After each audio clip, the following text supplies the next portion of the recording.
Radhe Shyam and one other murder mystery case. साल 2021 में उत्तर प्रदेश में अंजाम दी गई साजिश की सबसे बड़ी कहानी।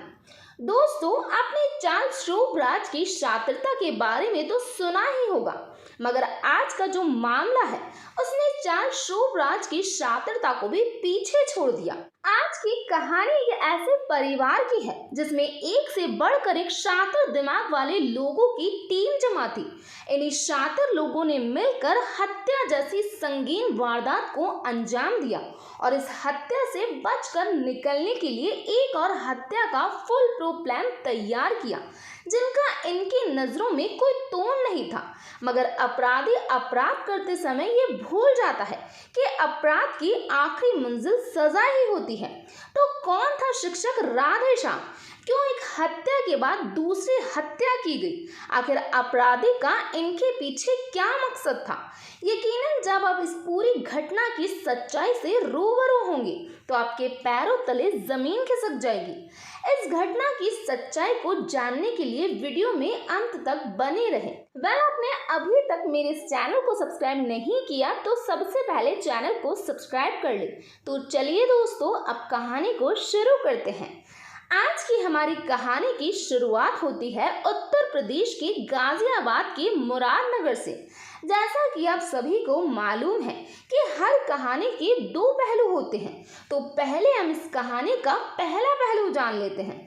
इस कहानी के पहले पहलू के किरदार है शिक्षक राधे श्याम और नीरू कश्यप। तो कहानी की शुरुआत कुछ इस तरह होती है। राधे श्याम और नीरू कश्यप एक ही कॉलेज में पढ़ा करते थे, जिससे दोनों को एक दूसरे से प्यार हो जाता है। मगर इनका ये प्यार कभी पूरा नहीं हो पाया, क्योंकि किसी कारणवश इनकी शादी एक दूसरे से नहीं हो पाई और दोनों ही अलग हो गए। जिसके बाद राधे श्याम सरकारी शिक्षक बन गए और किसी दूसरी लड़की से शादी करके अपनी दुनिया में आगे बढ़ गए। इस बीच उन्हें एक बेटी भी पैदा हो गई। दूसरी तरफ नीरू ने भी शादी कर ली। भले ही दोनों अपनी अपनी दुनिया में आगे बढ़ चुके थे, मगर दोनों एक दूसरे को भुला नहीं पा रहे थे। इसीलिए शादीशुदा होने के बावजूद भी एक बार फिर से दोनों एक दूसरे के संपर्क में आ गए और अब दोनों अपने अपने परिवार से छिपकर एक दूसरे से अपना रिश्ता निभाने लगे। मगर उनके इस रिश्ते की खबर जल्द ही नीरू के पति सौरभ को लग गई, जिसके बाद नीरू के पति ने उसे तलाक दे दिया। नीरू दिखने में काफी खूबसूरत थी, इसीलिए उसके चाहने वालों की कोई कमी नहीं थी। इन्हें चाहने वालों में नीरू का मौसा भी था, जिसकी उम्र नीरू से दुगनी थी। नीरू का मौसा नीरू को हर तरह से खुश रखने का प्रयास करने लगा, जिससे धीरे धीरे नीरू अपने मौसा की तरफ आकर्षित होने लगी और दोनों को एक दूसरे से प्यार हो गया। इस प्यार की वजह से मौसा अजीत ने अपनी पत्नी कविता को तलाक दे दिया।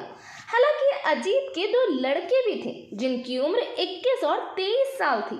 बहरहाल अजीत ने अपनी पत्नी को तलाक साल 2013 में दिया था, मगर तलाक के बाद भी वो अपनी पत्नी और बेटों से मिलता रहता था। खैर, पत्नी को तलाक देने के बाद अजीत ने नीरू से शादी कर ली। इधर शादी के कुछ साल बाद नीरू को एक बेटा पैदा हुआ, मगर एक दिन अजीत ने नीरू से उसके पहले पति से उसके तलाक का कारण पूछा। तब नीरू ने अजीत को बताया कि उसके पति ने उसे राधे श्याम से बात करते हुए पकड़ लिया था। अजीत को नीरू के बॉयफ्रेंड होने की बात पर गुस्सा आया, मगर जब अजीत को मालूम हुआ कि राधे श्याम सरकारी स्कूल का शिक्षक है, तो उसके दिमाग में राधे श्याम से पैसे ऐंठने का प्लान बनने लगा और इस प्लान में अजीत, उसकी पत्नी नीरू और अजीत का एक दोस्त भी शामिल था। प्लान के मुताबिक अजीत बाजार से एक नई सिम खरीद कर लाया। इस सिम को अजीत ने नीरू को देते हुए उससे ये कहा कि राधे श्याम को फोन करके वंडर सिटी इलाके के घर में बुलाओ। तो बात है 2 जून 2022 की। तय योजना के अनुसार नीरू राधे श्याम को फोन करती है और ये कहती है कि आज उसके घर पर वो अकेली है, उसका पति शहर से बाहर गया है। इसीलिए अगर तुम्हारे पास समय है तो तुम मुझसे मिलने आ सकते हो। इधर राधे श्याम ने जैसे ही नीरू से बात की तो उसे अपने कॉलेज के दिन याद आ गए। उसने तुरंत मिलने के लिए हाँ बोल दिया और इसके बाद वो अपने घर से नीरू को मिलने के लिए निकल पड़ा। जब राधे श्याम नीरू के बताए हुए पते पर पहुंचा तो घर के अंदर का नजारा देखकर वो शॉक्ड रह गया, क्योंकि नीरू ने उससे झूठ कहा था कि वो घर पर अकेली है, जबकि उसके घर पर पति के अलावा एक दोस्त भी मौजूद था। राधे श्याम जैसे ही नीरू के घर में दाखिल होता है, अजीत ने उसे पीछे से पकड़ लिया और उससे पैसों की डिमांड करने लगा। खबरों के मुताबिक इससे पहले भी अजीत और नीरू ने मिलकर राधे श्याम से पैसे ऐंठे थे, मगर अब उन्हें एक बड़ा हाथ मारना था। इस पर राधे श्याम नानुकुर करने लगा और घर में बहस शुरू हो गई। जब अजीत को समझ आ गया कि राधे श्याम अब उसे पैसे नहीं देगा तो उस पर गुस्सा सवार हो गया और अपने कमरे से तमंचा लेकर राधे श्याम के सीने में 2 गोलियां दाग दी, जिससे राधे श्याम की मौके पर ही मौत हो गई। मौत होने के बाद तीनों ने मिलकर राधे श्याम की लाश बोरे में भरकर गाजियाबाद के एक नहर में फेंक दी। तो ये था इस घटना का पहला पहलू। तो चलिए दोस्तों, अब बात करते हैं इस कहानी के दूसरे पहलू की। राधे श्याम की हत्या 2 जून 2022 को की गई। राधे श्याम की हत्या के ठीक 1 महीने बाद अगस्त 2022 में निवाड़ी रोड स्थित MIT कॉलेज के सामने जंगलों में अंकुर नाम के व्यक्ति को एक अज्ञात लाश मिली। अंकुर ने इसकी सूचना तुरंत ही मेवाड़ी थाना क्षेत्र को दे दी। पुलिस घटना स्थल पर पहुंचकर अपनी जांच पड़ताल शुरू करती है, मगर उस लाश की शिनाख्त हो ऐसी कोई भी चीज लाश के आसपास नहीं मिलती है। और तो और लाश के चेहरे को भी कातिलों ने कुछ इस प्रकार बिगाड़ा था, या यूं कहे कि लाश को कोई पहचान ना सके, इसीलिए चेहरे को एसिड डालकर जलाया गया था। पुलिस ने अपनी जांच के लिए SFL team, dog squad team, forensic team सभी को घटना स्थल पर बुलाया, मगर अपराधी ने अपने अपराध का एक भी सबूत नहीं छोड़ा था। खैर, जांच की जरूरी कार्रवाई पूरी होने के बाद पुलिस ने बॉडी को पोस्टमार्टम के लिए भिजवा दिया। आसपास के थानों में पता किया गया कहीं कोई गुमशुदगी दर्ज है या नहीं, मगर कोई गुमशुदगी दर्ज नहीं थी। पुलिस ने लाश की फोटो इलेक्ट्रॉनिक मीडिया, न्यूज़पेपर, जिस भी माध्यम से हो सकता था सब किया, मगर लाश की शिनाख्त के लिए कोई आगे नहीं आया। तभी 4 दिन बाद पुलिस ने लाश की फोटो और कुछ जरूरी चीजें प्रिजर्व कर लाश का अंतिम संस्कार कर दिया। समय बीतता गया और अब इस घटना को 1 महीना बीत चुका था। तभी सितंबर में एक महिला अपने 2 बेटों के साथ मेवाड़ी थाने आई। उस महिला ने पुलिस से कहा कि उसका पति 1 महीने से लापता है और मुझे जानकारी मिली है कि आपको किसी की लाश मिली है। पुलिस उस महिला को लाश की सभी फोटोग्राफ दिखाता है। फोटो देखकर महिला तथा उसके दोनों बेटे पुलिस स्टेशन में थाना प्रभारी के सामने रोने लगे। इस केस की जांच इंस्पेक्टर मनोज कुमार के हाथों में थी। रोती हुई महिला अपने पति का नाम अजीत कश्यप बता रही थी। जी हाँ दोस्तों, ये महिला अजीत की पत्नी कविता थी और उसके दोनों बेटे सूर्यकांत और रविकांत थे। तीनों माँ बेटों का थाने में रो रो कर बुरा हाल था और ये सारा दृश्य इंस्पेक्टर मनोज कुमार के आंखों के सामने चल रहा था। तभी कांस्टेबल कुछ फाइल देखने के लिए इंस्पेक्टर मनोज कुमार को आवाज देकर उनके पास बुलाते हैं। जब इंस्पेक्टर मनोज कुमार कुछ देर के लिए उस जगह से हटते हैं तो तीनों माँ बेटों के चेहरे पर एक हल्की सी मुस्कान की झलक दिखाई देती है, जो कि दूर खड़े इंस्पेक्टर को नजर आ जाती है।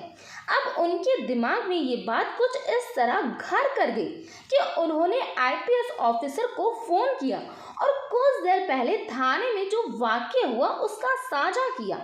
आईपीएस अधिकारी ने मनोज कुमार से कहा कि तुम्हें कोई गलतफहमी हो गई होगी, मगर इंस्पेक्टर मनोज कुमार अपनी बात पर अड़िग रहे। अब चूंकि लाश का चेहरा तो दिख नहीं रहा था और पुलिस भी किसी के कहने से ये नहीं मान सकती थी कि जिसकी मौत हुई है वह अजीत कश्यप है, दूसरा, उन्हें परिवार वालों के हाव भाव पर भी शक था। तो इसकी असलियत का पता लगाने के लिए इंस्पेक्टर मनोज कुमार ने एक तोड़ निकाला और वो था बेटों और मृत व्यक्ति का डीएनए टेस्ट किया जाए। मगर डीएनए का नाम सुनकर तीनों माँ बेटे घबरा गए। उन्होंने इस टेस्ट को करवाने से इनकार कर दिया। मगर कानूनी कार्रवाई में कोई भी व्यक्ति रुकावट पैदा नहीं कर सकता और उनकी मर्जी के बगैर ही दोनों बेटों के डीएनए सैंपल लिए गए और डीएनए सैंपल को मृत व्यक्ति के सैंपल से टेस्ट किया गया। तो रिजल्ट वही था जो कि मनोज कुमार ने शुरुआत में भाप लिया था। दरअसल सूर्यकांत और रविकांत की डीएनए रिपोर्ट मृत व्यक्ति से मैच नहीं हुई, जिसके बाद ये बात साफ थी कि मृत व्यक्ति अजीत कश्यप नहीं था। तो फिर कविता और उसके दोनों बेटे इस लाश को अजीत कश्यप साबित करने पर क्यों तुले हुए थे? तो चलिए जानते हैं इस गुत्थी के पीछे की शातिराना कहानी को।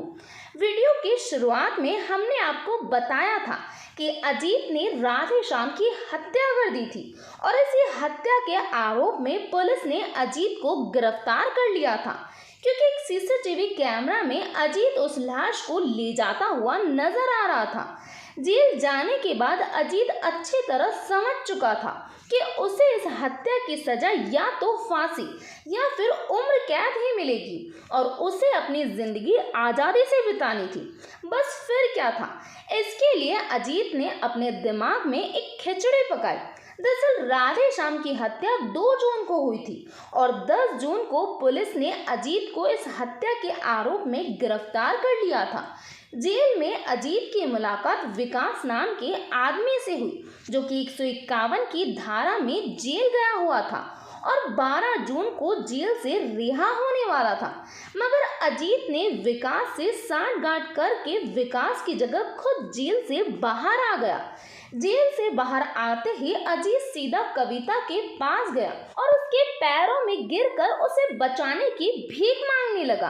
अजीत का गिड़गिड़ाना देखकर कविता पिघल गई और अजीत को इस हत्या के इल्जाम से बचाने की जद्दोजहद में लग गई।